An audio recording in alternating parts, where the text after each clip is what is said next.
Hey everyone, welcome to Pure Hustle Podcast. This is Mike. And this is Orlando. Yeah, so today we are on episode number 7 and we're talking about building a pipeline, right? But you know what I'm talking about when I say building a pipeline? That's kind of like sourcing inventory in, stuff out, right? Like Correct. Yeah. But there's a lot more to it, right?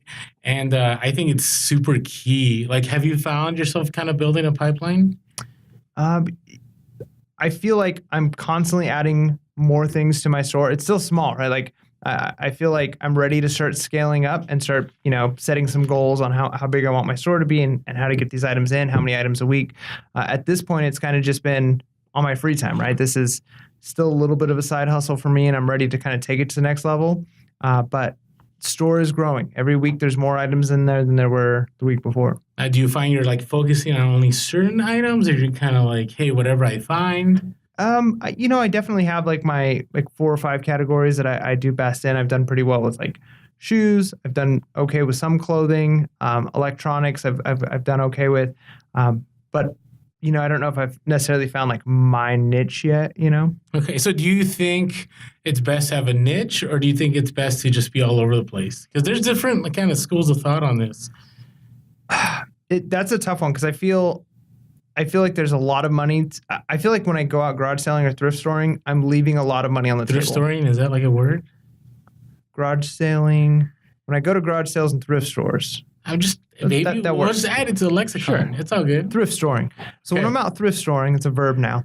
I feel like thrift storing. I'm thrift storing. Okay. There are probably so many items in that store that are worth a ton of money that I just have no idea on, right? Like that if you were like really specialized in like a certain type of like mugs and you understood mugs, you understood China, or you understood like different things, you'd be like, oh, this is a $200 item, right? So I think there's definitely value in like having a lot of knowledge that you could use in like a very specific narrow area. But how often is that very, very narrow field going to show up in your day-to-day going to thrift stores, going to garage sales? So let's say right now you didn't have a job and you had to go full-time reselling. I'm going to want to know a decent amount about everything. I think I want to go wide. I think I want to go wide to start with and then slowly start going deeper. I don't know if I want to go really, really deep in one specific area because I think that limits me in a lot of ways. Okay. And I want to say that's important. I remember years ago, I kind of wanted to do this test run. So I remember talking to my wife and I said, I want to try this reselling thing. I was a teacher like you at that time. And I remember it was Christmas break and I wanted to spend 5 full days. And this was way back. Like I want to say maybe I was reselling for about a month and a half, 2 months on the side. And I was so pumped. I was ready to go. I planned out, I'm going to hit these stores on this day, these stores on this day, and so on. And after one day, I was done. Why is that? Why were you done? I didn't find anything. Is it because you were only I found a few things. Well, that was the thing. Like, I didn't understand. I guess building a pipeline and expanding your knowledge base are one and the same. Okay. Right? So back in those days, I was first learning to resell, and I learned a lot from Jason T. Smith, who's a big eBay seller. He's kind of like a celebrity now. He had the show called Thrift Centers. And they were very big on that show about Harley and Hawaiian shirts. Okay. So that's kind of all I was looking for. So I would go to these thrift stores and I'd go into the clothing section. I didn't even look at electronics. I didn't look at home goods. I didn't look at shoes. I just looked for that. And I looked for kind of older shirts. It was kind of weird. Like I wasn't even doing research. Like I see a Will Ferrell shirt and I'm like, cool, that'll sell. And I would just like pick it up. Do you remember the cowbell? Yeah. Cowbell Will Ferrell? Need more cowbell. Need more cowbell. Like I thought those shirts were hilarious. I'm like, oh, people want them. And I remember picking them for $5, and I remember they would sit forever, and I would sell them for $18, so I still made profit. But that definitely opened my eyes that I didn't have necessarily, number one, the research, or number two, the pipeline. Do you get what I'm saying? No, right, absolutely. Are you experiencing some of that right now? Yeah, I think, honestly, you have been a huge help to me. As far as like helping me see, like I've gone to thrift stores with you, I've gone to garage sales with you, I've learned a lot of my like methods from you as far as like what to look for, how to move, how to negotiate, all of these things. I picked up a lot of it from you, but I find myself looking for the things that I've seen you looking for, or the things you've told me to look for, right? So I'm specifically looking for, funny that you mention it, Hawaiian shirts, Harley stuff, certain types of electronics. Which the market is pretty flooded right now, right? But there's still some money to be made. Yeah. Or one thing that you had mentioned to me, and I think that, again, that market has kind of dipped, like snapback hats, right? So like I go into stores and I look for like vintage snapback hats, and I think there's still money that can be made there. But I've noticed that like even over the years of listening to you talk about what you've sold on eBay, like those are the things I'm looking for, as opposed to I haven't even started to learn about women's shoes. I haven't even started to learn about women's brands for clothing. I haven't started to learn about, different types of kitchen gadgets and home. Like that, it almost seems so daunting of a task to learn those things. But again, some of the best sells I've made have been like random things that I found and looked up and have realized like, hey, this, bottle opener thingamajig, weird gadget is selling for $60 and it's for $4 at this thrift store. So I would, if I was just looking for Hawaiian shirts, I would have left that on the table. So I think that I definitely need to expand. Part of it is that going back to one of our earlier episodes, doing the research, and there's so many markets. Where do I start?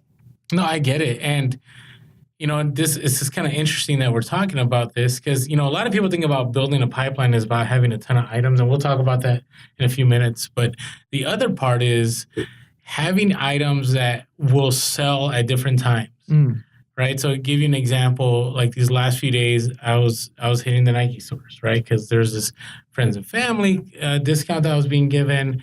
And a lot of people are doing Amazon, but I'm also big on doing eBay with shoes, right? And so I have, within a day, I already sold a pair of Nikes that I paid, I want to say like 50, and I sold them for 100.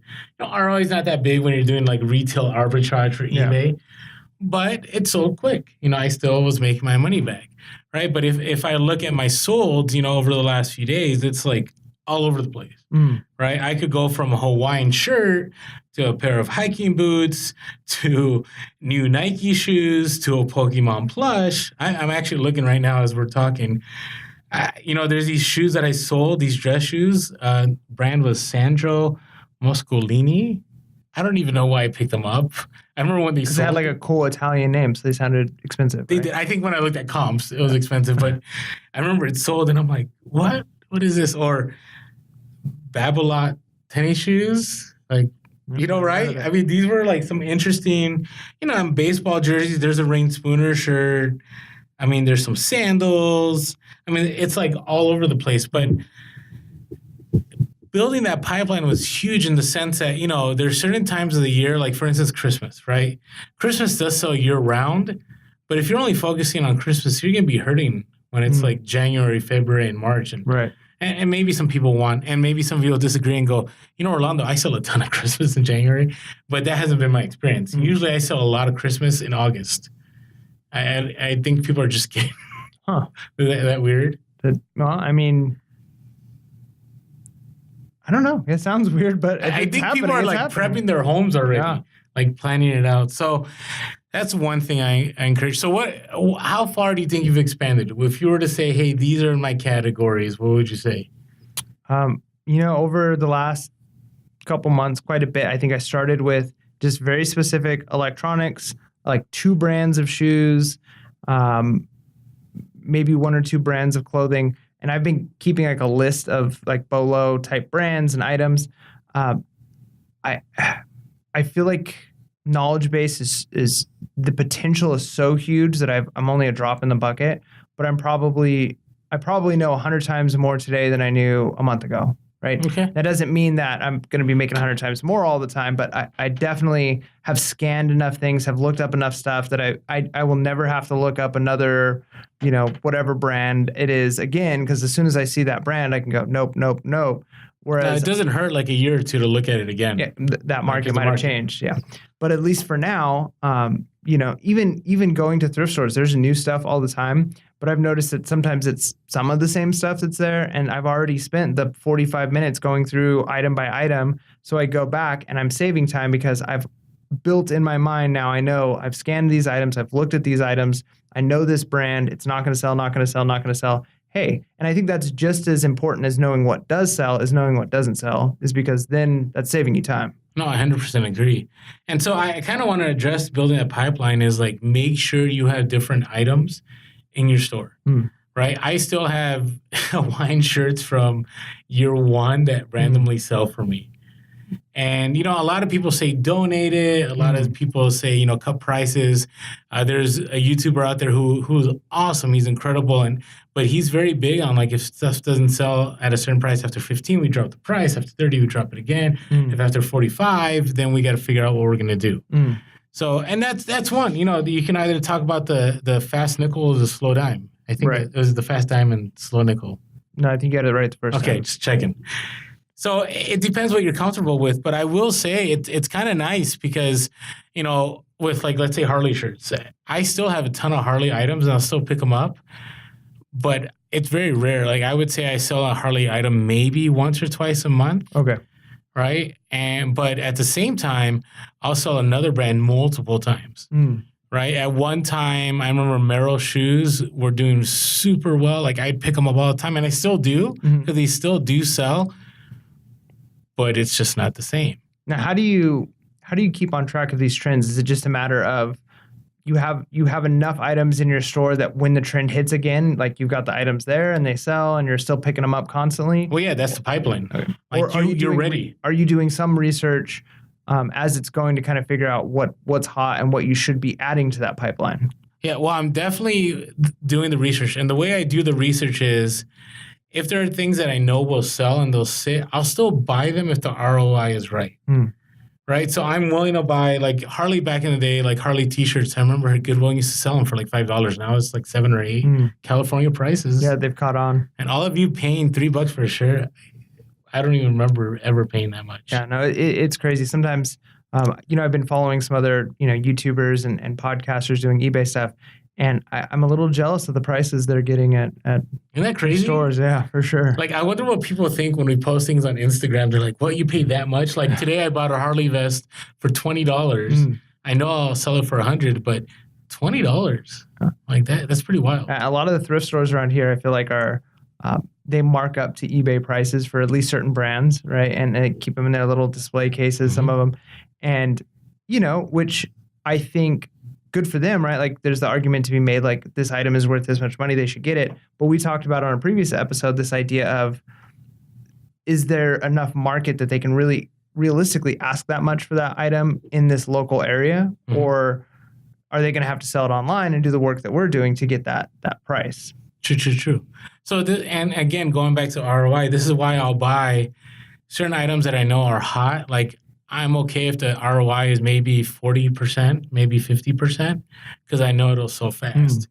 And then there's other items that I know the market is saturated, but I know that it's unique enough that over time somebody will pay the price I want, right? But it's about building that pipeline. Like I'm not just depending on those items to make my money, right? So going on with the pipeline, what do you think is the magic number for you? Like when will you feel comfortable? Like, hey, this is where I want to stop. Like having items in a store. Oh man, I don't know if I have a specific number yet, especially because I'm just starting. I feel like I've got milestones that I want to hit. I think by the next couple of weeks I want to be at 100. And I know there's probably some of you out there that are kind of laughing at that. Finish that death pile. Yeah. There's some of you out there laughing. 100 items is small, but yeah, I think that's like a first big milestone, right? 100 items. Then I'd like to get to 500. Then I'd like to get to 1,000, right? Like the problem comes down to storage. And then I guess part of this with the pipeline, and maybe it's one of the things we're going to talk about a little bit, is what do we do when obviously you've got to have more inventory coming in so that you can keep building that store and have more. The more inventory you have in your store, the more money you're going to make each week as items are selling, statistically, right? Like over unless you buy junk, but yeah, if you're buying junk.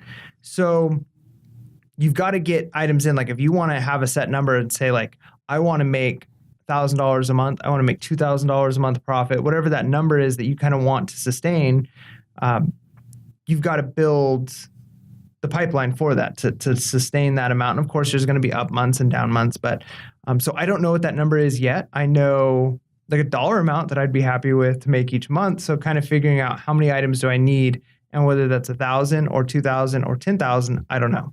Okay. No, but what's your magic number? Mine was 500. 500. And I would say it was 500 because I noticed that once I got to 500, I was selling something every day. Right, for the most part. I mean, there was every once in a while where I wouldn't sell anything for 1 or 2 days. And once I got to 500, I would say, and this is, again, you pick the right items, you do your research. I at least was making, at the least $1,000 a month, like net profit, right? That was, now again, it's how you source, right? You source cheap items, it's going to take you, 1,000 items in your store. But what I found out was that, I thought when I got to 1,000, it would double, and it did double. But after 1,000, I found that there was kind of like a plateau. Okay. That no longer was it about how many items I have, it's about the quality of items I had. And that's kind of, it was kind of heartbreaking for me. I thought, hey, you know what? If I get my store up to 10,000, right? If you do the math, right? 1,000, let's say you make 1,000 for every 500, right? So you're talking about 10,000, you're talking about you're making $20,000 a month in a year. I hope I got my math right. It sounds good. Not a math guy. Sounds good to me. All right. So $240K a year, right? And you're good, right? You take out fees, you're making 6 figures easy all day long. Well, that didn't happen. Right. But what did happen as I, especially when I got over 1,000 items in my store, was that number one, I was having consistent sales. And then what I found was that items that I had listed a while back were now selling. And I think part of that was that I had expanded into so many kind of, is it niche or niche?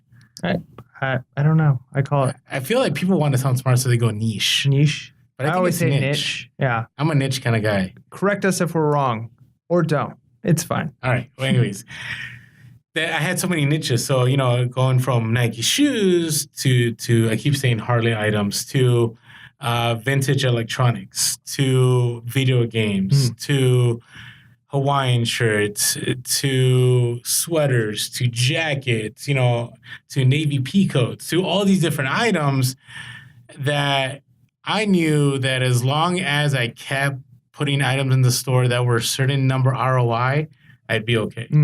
And so I'm okay with that. Did I hope for exponential growth? Sure, I did.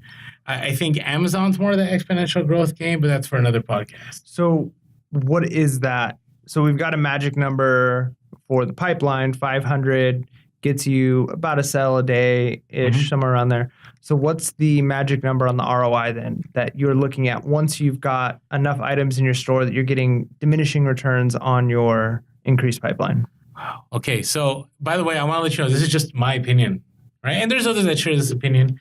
I think I keep going back to Scavenger Life, learned so much from them, but they kind of have this written out, I think, in one of their blogs on their website, but it is 500. And I would say ROI, for me, initially starting with $20 was good. If I made a clean $20 profit, right? Because remember, the same amount of time you're spending to list an item that's $20 is the same amount of time, most likely, you're going to spend selling a $100 item. Right. So I look at jackets, right? So if you take a look, one of the recent sales I posted on Insta, I sold a, you said varsity jacket I sold? Yep. Right? That was pretty crazy, by the way. So, I paid, I think it was 15. I hope I put the right number. I find that sometimes I can't remember. Yeah. But, so you're not keeping track on a sheet? No, every item, what you paid for? I should. How do you know then? So you're just like in your mind, you're the like... IRS may be listening, okay? Gotcha. Let's not go there. All right. So I think I paid 15 and, it sold $169.99. Now, I say that because that jacket, right, it took me the same amount of time of another jacket that I sold for $50. Right? And so why spend the time? Now, I would say spend the time if you can't find those other items, right? Sometimes I'll be in the store and I find nothing, or I've had a full day and I come up with 3 or 4 items and I see, sometimes if you find 5 of the same and they're all going to make money, just pick them all up. Right? right? Because it's just one listing. Yeah. Just put quantity 5 and you're good to go. That's why I love the Nike shoe hustle. I find one model, I buy 10 of them, and I only list it once, and I'm good to go. Good to go, yeah. So for me, it's more of, initially I think $20 is a good start. And then as you grow and you have more inventory, then I think you need to get more selective. There's some eBay sellers out there I know that have only, maybe 200 to 500 items. Really? And they make about 50 to 100 on each item, and they just source that way. Right? I mean, that would ideally be better for my current like storage condition.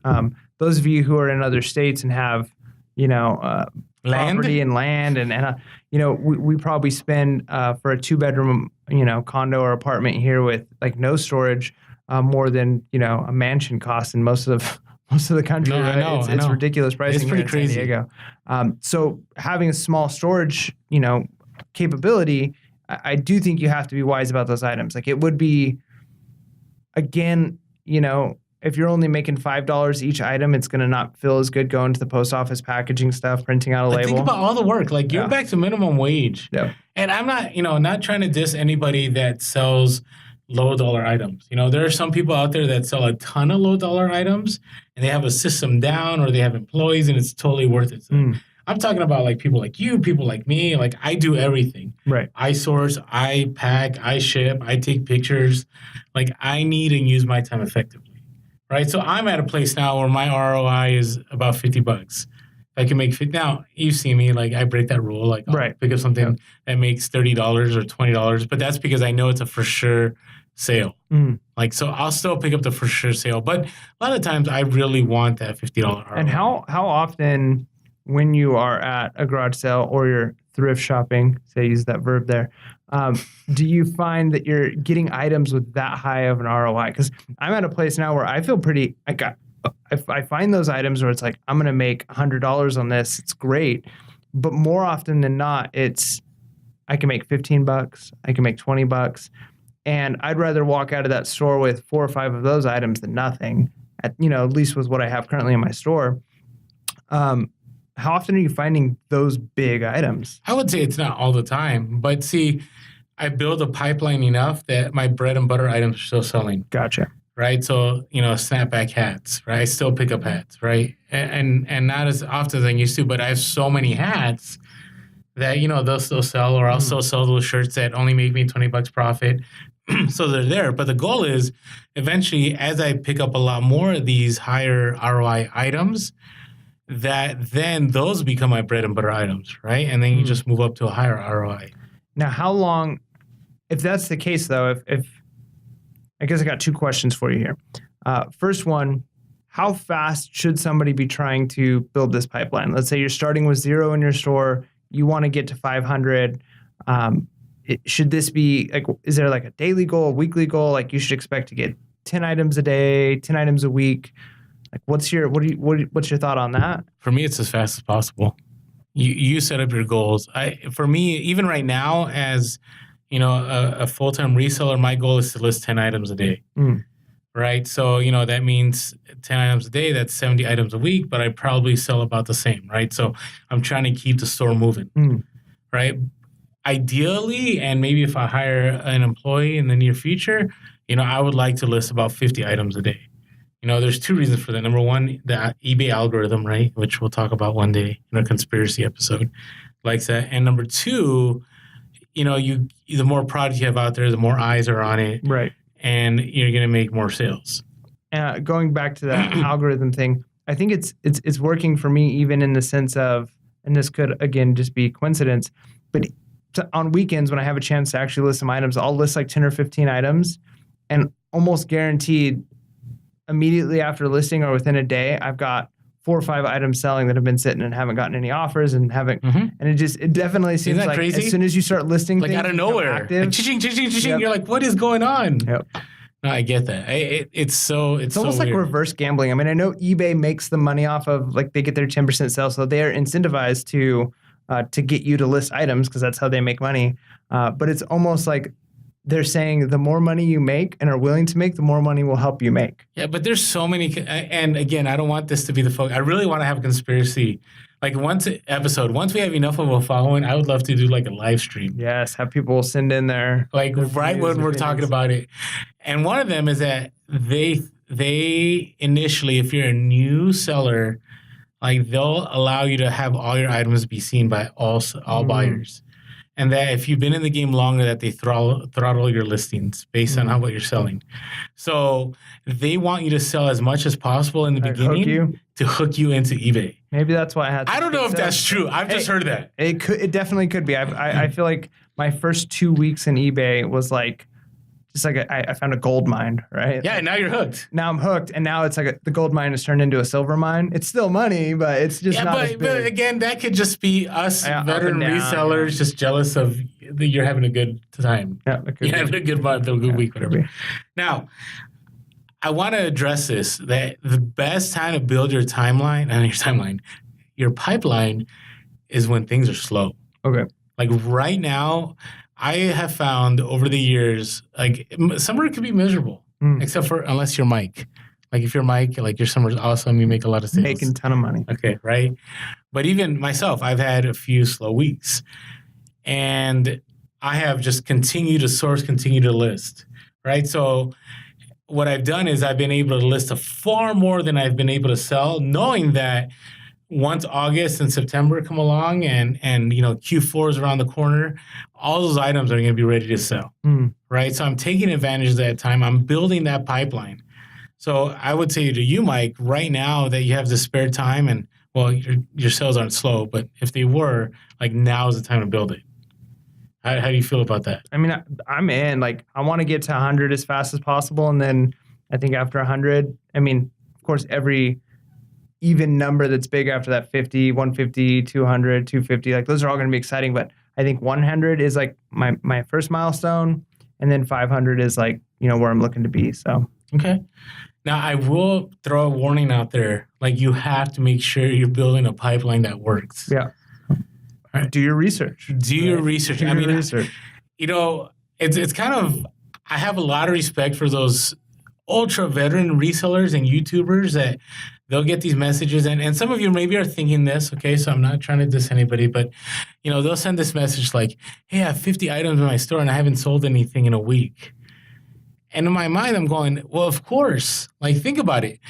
When you walk into let's say Albertsons, and there were 50 items in that store, right? What are the chances that you're going to buy items from that store? Yeah, the specific type of bread I'm looking for is one of the 50 items they have. Correct. Normally, a grocery store probably has thousands upon thousands. Okay, so think about it. So let's say in that day, you have 10 to 20,000 people go through that store, and there's only 50 items.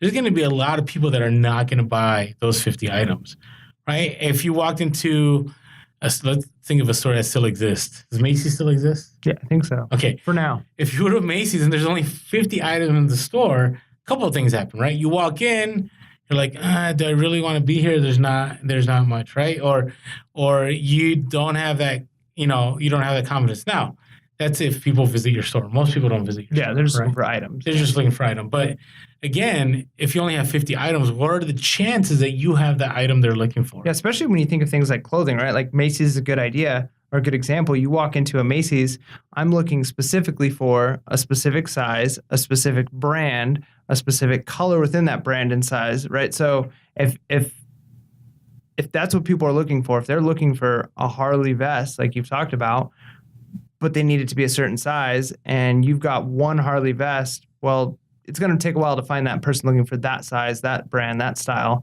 But if you've got 10 Harley vests that you've been able to add over time, then you're going to be finding those people, and those will start selling. I mean, it could take a year for an item to sell, but if you've got 10 of them, that's one almost every month, right? So it ends up working out. I see how that works. So that's huge. So, if you're brand new, and I know a lot of veteran resellers are thinking about this episode and go, yes, we know Orlando, yes, we know Mike. But I think even as a veteran reseller, I need to remind myself that building a pipeline is not having a lot of inventory. It's having a lot of inventory that is going on and following the current trends, right? Because even right now, I have a lot of inventory that is stale, and it's going to stay stale for a while, and I'll have to figure out what I do with it. Maybe I drop prices, but I definitely need to be looking out for those items that are hot right now. And I'm not saying hot like, there's a new thing, but hot as far as, there's a lot of demand for this item right now, like 90s clothing, right? Vintage 90s clothing is a hot item, right? It went in decades, right? So like the 70s came back, and then the 80s, and now it's the 90s. What was like the style in the 2000s? We're gonna have to figure that out. Get ahead of the trend on that and start buying those up, because that's I don't even remember much of the 2000s. Not because I've involved anything crazy. It's just 2000s. Yeah, like I remember 9/11, and that's pretty much it. Yeah. But what I'm trying to say is, I used to pick up these clothing items that were from like the 50s and the 60s and 70s. Maybe they still sell well. Maybe I don't know. There's still a niche market. Yeah, maybe there is. But I don't pick them up anymore because what I used to be able to command for them. So I remember I used to pick up leather jackets from the 70s, and I'd pick them up for $10, certain brands, and I'd sell them for $100. And this was like 5 years ago. Now, no. But if I pick up, let's say, something that's cross colors or a Tommy Hilfiger item from the 90s, that'll sell, and it'll sell for money, right? So you got to make sure, if you're a veteran reseller, that you're constantly evaluating what are you picking up. That you're staying relevant, right? Yeah. It's important. You got to be real. You got to be real. Got to be relevant. And you be reselling. All right, wait, we're not done yet, though. We're not done. We're not around. Okay, so, what we want to kind of just wrap this all up here. Like, number one, build your inventory, right? Get to that number. If it's 500, which I think it is, get to it as fast as you can.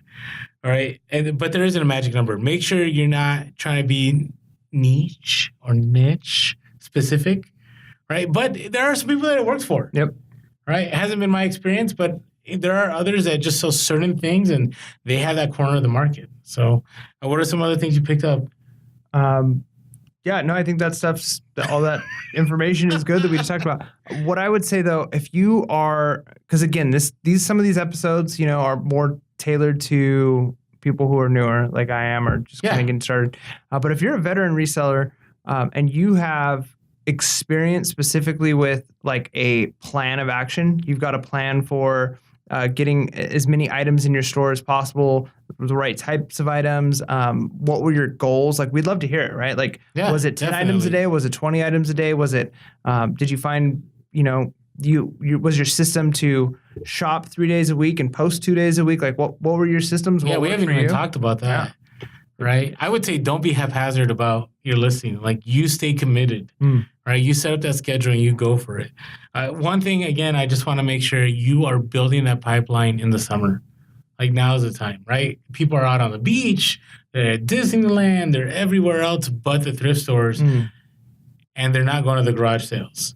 Right, for the most part, right? Would you say there's not as many people at garage sales? Yeah, especially as it's hot, right? Like, no one wants to go out. Even the people selling at the garage sales don't want to be there. Some of them hide in their house, and then like when you walk up, they like pop their head out. I have experienced that.